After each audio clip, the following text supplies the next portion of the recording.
Welcome back to Alchemical Astrology. This is likely going to be the most important video I post on this channel, and I hope you'll be able to stay with me for its entirety. So get yourself comfortable and let's get started.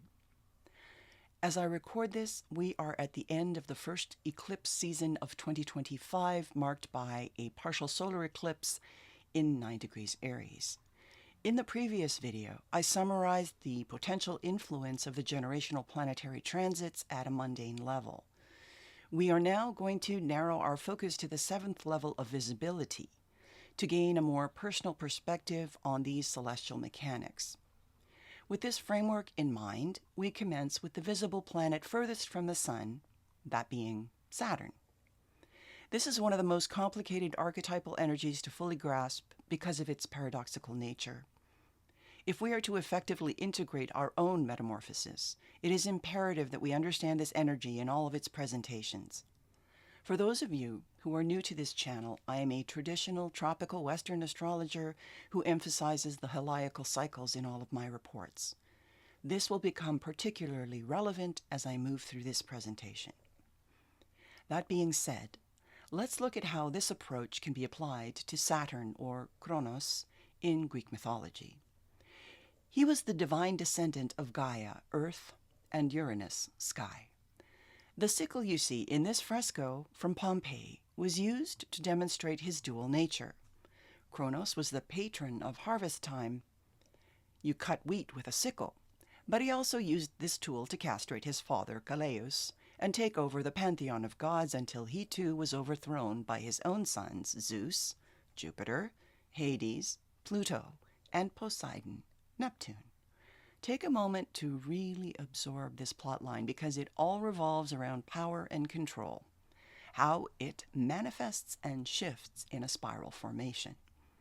The old making way for the new can get messy and bloody, both mythologically and terrestrially. I've already illustrated this in my references to the Jupiter-Saturn cycles in previous videos. The Romans built a temple to Saturn, not out of line for a nation with an empire-building mandate. They had a festival called Saturnalia, which was celebrated at the winter solstice. Saturn rules winter, and traditionally the signs of Capricorn and Aquarius. There's your paradox in action. Capricorn, depicted as a chimeric creature with a goat head and fish tail, is the nocturnal face of Saturn. In fact, Saturn is known as the son of night, or the black sun. In some cultures, it's considered a feminine energy. I can easily resonate with that as it lines up perfectly with the notion of the Dark Mother, the abyss from which all form is birthed. The cosmic womb, if you like. The Cancer-Capricorn axis is what the ancients referred to as the gateways where souls enter and leave the material world. In the tarot deck, Capricorn is connected to the 15th card of the major arcana, the Devil card. For all you biblical scholars and numerologists out there, this is the sum of both testaments, 7 being the old and 8 being the new, Sabbath and resurrection. According to Agrippa, 15 is the spiritual ascension seal. There were 15 steps which led to the Temple of Solomon, 15 virtues led to the sky. I think you get the picture. As you can see in this image, you have the goat-headed Baphomet, or the god Pan, to keep within the Greek narrative, as the central figure. He has an inverted Venusian pentagram between his horns. The apex representing spirit is pointing down towards a black cube on which he is perched. A woman and a man are both chained to this cube. Their tails, shown as grapes and fire, represent drunkenness and lust. These earthly desires are what keep them tethered to the cube. This is a visual depiction of the non-corporeal falling into the density of matter. But just as one is capable of falling, there's a path pointing in the opposite direction. You can see the chains are loose and the couple can liberate themselves if they so choose. However, you can't emancipate yourself from a restriction if you don't know where the boundaries lie. And this is the magic of Saturn. It is the gatekeeper between the terrestrial and the celestial. Capricorn is the cardinal earth sign, Aquarius, on the other hand, is the masculine diurnal face of Saturn in fixed air. It is represented by the 17th card in the major arcana, the star card. According to René Andandy, a French psychoanalyst and homeopath, 17 is the number representing cosmic evolution towards karmic liberation. 1 plus 7 equals 8. The image in the Rider-Waite deck is of a woman with one foot in water and the other on solid ground. She's pouring from two vessels onto each of the areas on which she stands. This is the posture of serenity achieved when one successfully merges the intuitive and rational. It's the alchemical wedding. Above her head is an 8-pointed star around which are 7 smaller stars. 1 plus 7 equals 8. This is how to best approach the chaotic energies of 2025, and it is Saturn who shows the way. Saturn is considered the greater malefic by virtue of its tendency towards restricting, limiting, and radiating an altogether authoritarian vibe. A toxic presentation can be seen in real time if you examine technocratic extremism. The blind craftsman who perceives God as merely a machine. Another version of this shadow side of Saturn ties into the concept of the fallen angel who rejects the divine spark of creation.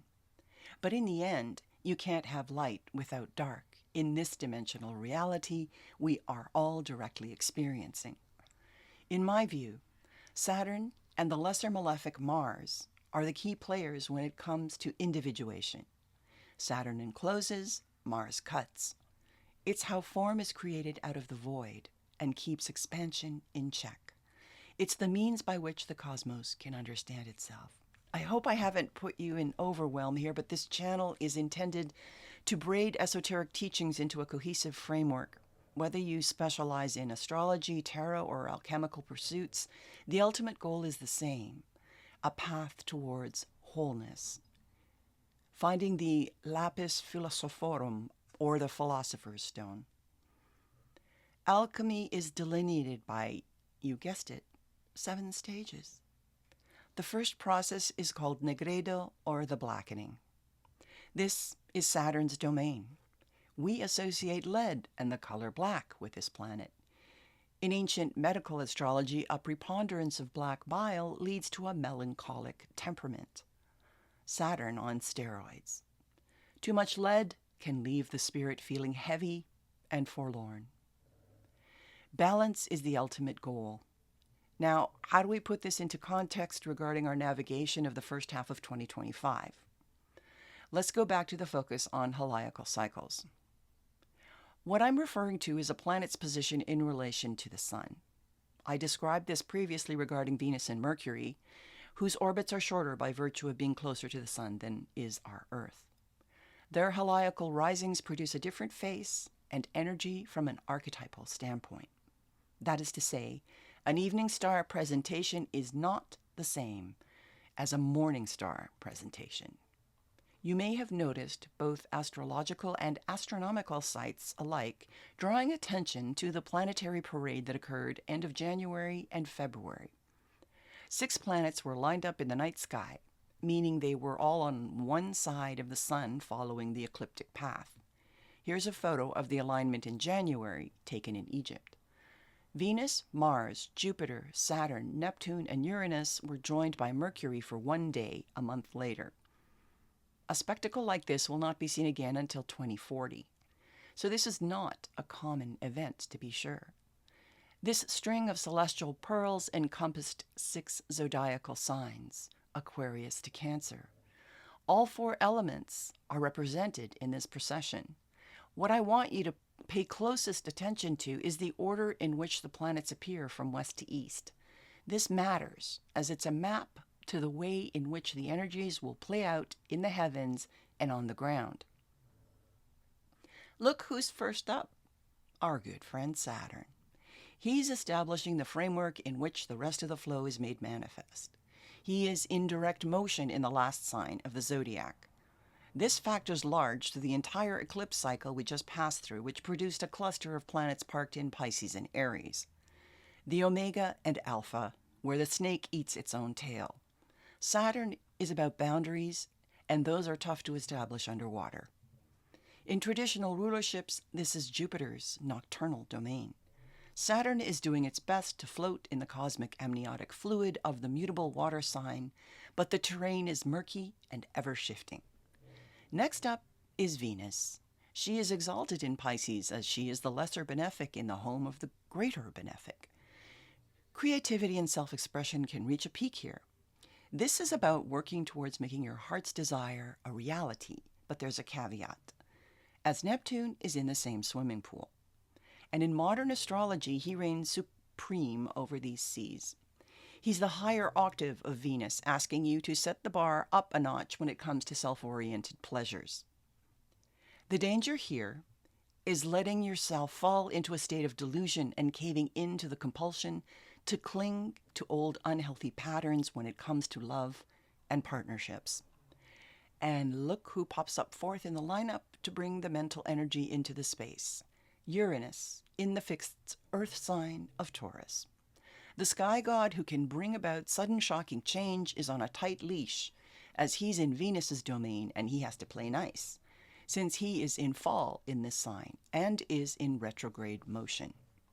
Uranus is considered to be the higher octave of Mercury, so this points to the need to ground ourselves, set realistic expectations, and examine our value systems in a way that extends beyond purely selfish aims.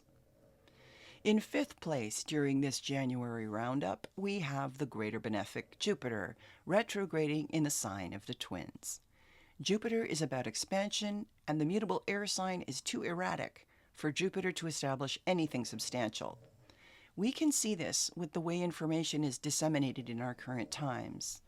Legacy media is losing its grip on public opinion, and alternative voices are popping up everywhere, but the credibility factor remains a big problem. Information overload is a prevailing symptom of this signature. Jupiter backpedals in Gemini until February the 4th, then goes direct until he egresses into Cancer on June 10th. He is exalted in the cardinal water sign, so you can expect a big shift of energies into the second half of 2025 based on that fact alone. Last but certainly not least is the lesser malefic Mars, holding up the rear on this train ride of the firmament where he's stirring things up in the moon's domain. Mars has spent an inordinate amount of time in the sign of Cancer. He's comfortable in hot and dry environments, so lunar waters aren't his playground of choice. In other words, his capacity to express is considerably diminished in his fall in Cancer. Retrograde motion always calls for a turning inwards so you can have passive-aggressive action here if emotions aren't addressed in a healthy manner. Cancer also has to do with home and security. The drive to protect one's territory is the dominant theme, and that has certainly been a topic of concern on the global stage. Mars achieved his maximum brightness on January 15th, and the next day hit his opposition point, that is to say, the point at which Earth is directly between Mars and the Sun. The next time this occurs is February of 2027, so he will grow dimmer in the night sky from this point onwards throughout 2025. However, his ingress into Leo on April 18th could dramatically shift the tonality of the geopolitical landscape. This is the sign of royalty. Empirical forces could get loud in this configuration. End of February had Mercury throwing in a Quicksilver moment, joining the planetary crew in the night sky. The key point is he overtakes Saturn when he makes his appearance in the third decan of Pisces, which is ruled by the planet Mars. Mercury is the messenger of the gods. What is he telling us in this moment? He's heralding a power shift fueled by the god of war. But there isn't enough traction to have this play out kinetically yet. However, when Mars moves into Leo in April, the roar gets louder. Hopefully, I haven't lost you, but the beauty of recordings is they give you the chance to stop, review, digest, and integrate. So let's take a breath, as there's more to unravel in this narrative. I want to draw your attention to the concept of cazimi and combustion to give you greater insight on what happens next. These two words are astrological terms referring to solar conjunctions. Combustion implies that a planet's power is surrendered to the sun's fire between 0 and 8 degrees. Proximity from a terrestrial viewpoint. In alchemical terms, this is the second stage known as albedo, or the purification and emergence of a new state of being. In tarot, that would be the tarot card. Cazimi describes the moment in which the union with solar energy gives strength to and intensifies the essence of the archetypal energy the planet represents. Again, in alchemical terms, this is the stage known as citrinitas, or phantosis in Greek. It means a yellowing where the metal that is thrown into the flames starts to take on qualities of gold.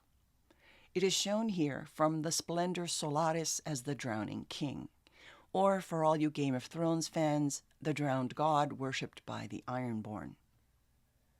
With the chemical reaction stabilizing, you have divine maturation in which lunar and solar powers are wedded.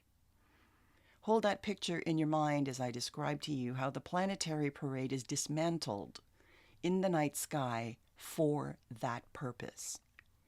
Venus, in her Aphrodite evening star face, is the brightest beacon in the sky throughout the first quarter of 2025.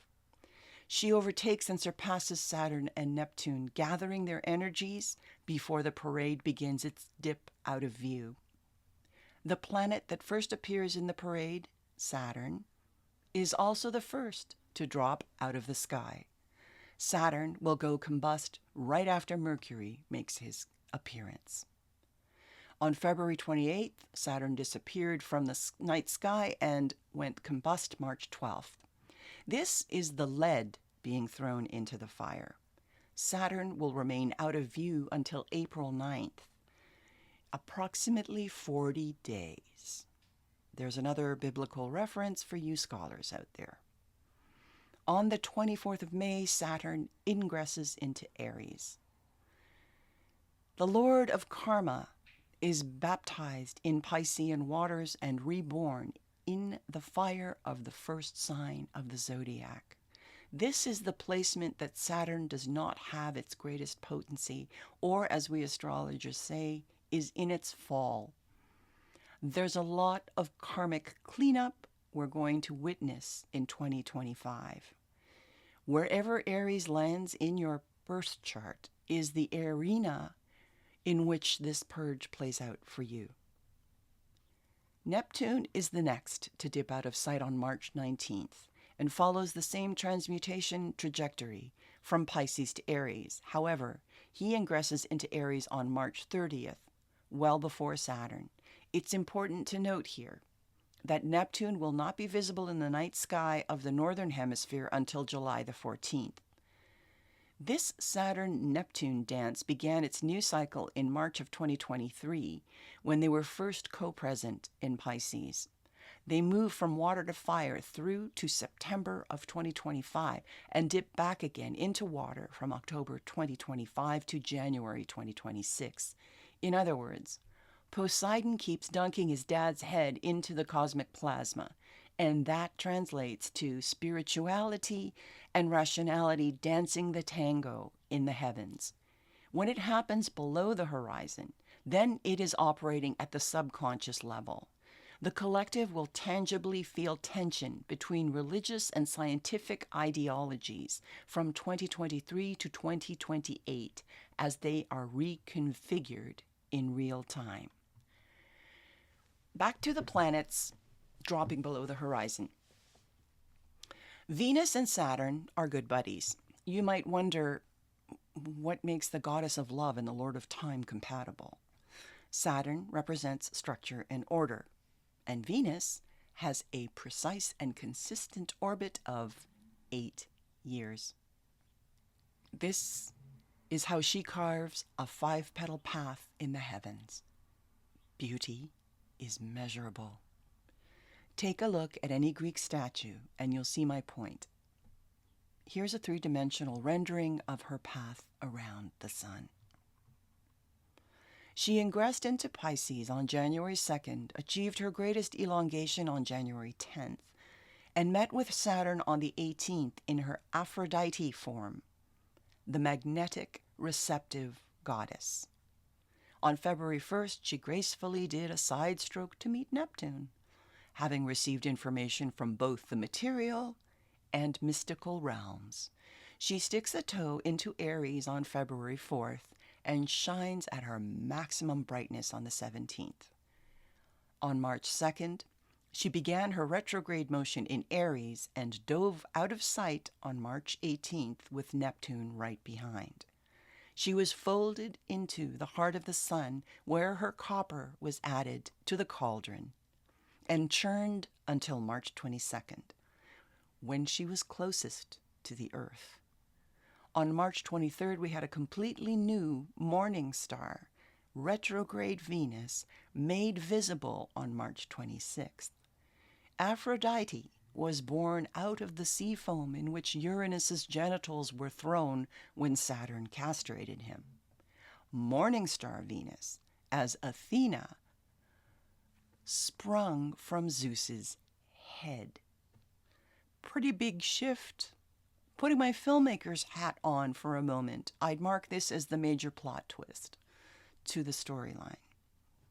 It's like jumping from when Harry met Sally to G.I. Jane. How does this take shape in our lives? Venus represents relationships, all matters of the heart, and what we value. Expect some big rewrites on that front. Moving from the heart to the head, we had Mercury in its Epimethean presentation in February in the sign of Aquarius. This face remained present when he ingressed into Pisces and then to Aries on March 3rd. He reached maximum elongation on March 8th and then retrograded on March 15th, dropped out of view on the 17th, adding Quicksilver to the cosmic cauldron.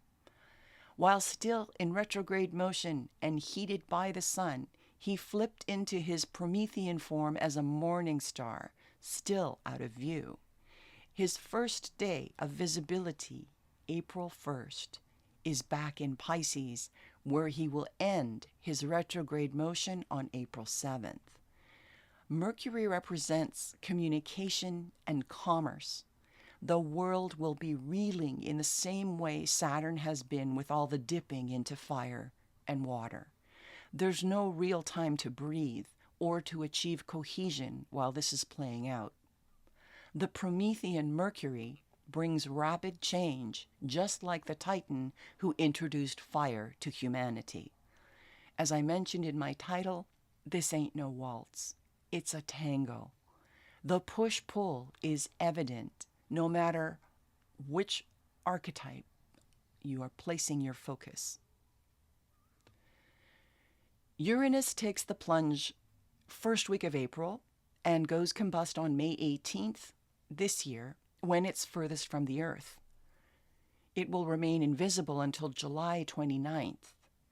Remember, when a planet is not observable, its influence is not as tangible, so the Great Awakener isn't a heavy hitter until he shows up again during Leo season.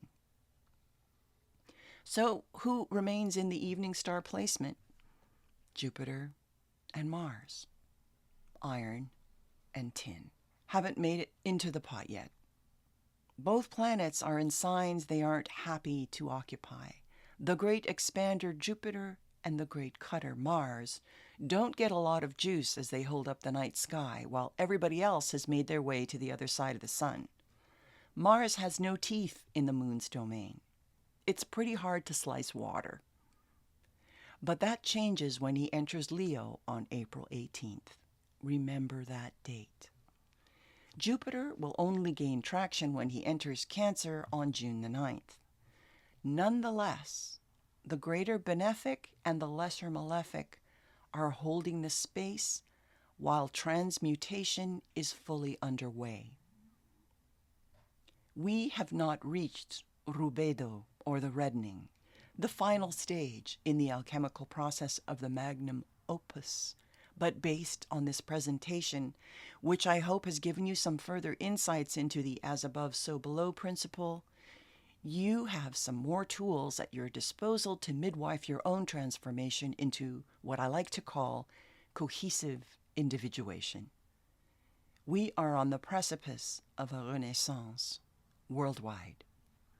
Let's make use of every esoteric teaching at our disposal to make this happen with the least amount of suffering. In part 3, I will elaborate on the moon's part to play in this unfolding as seen through the lens of the first eclipse cycle of 2025. Thank you for tuning in and staying with me as we witness the Great Awakening.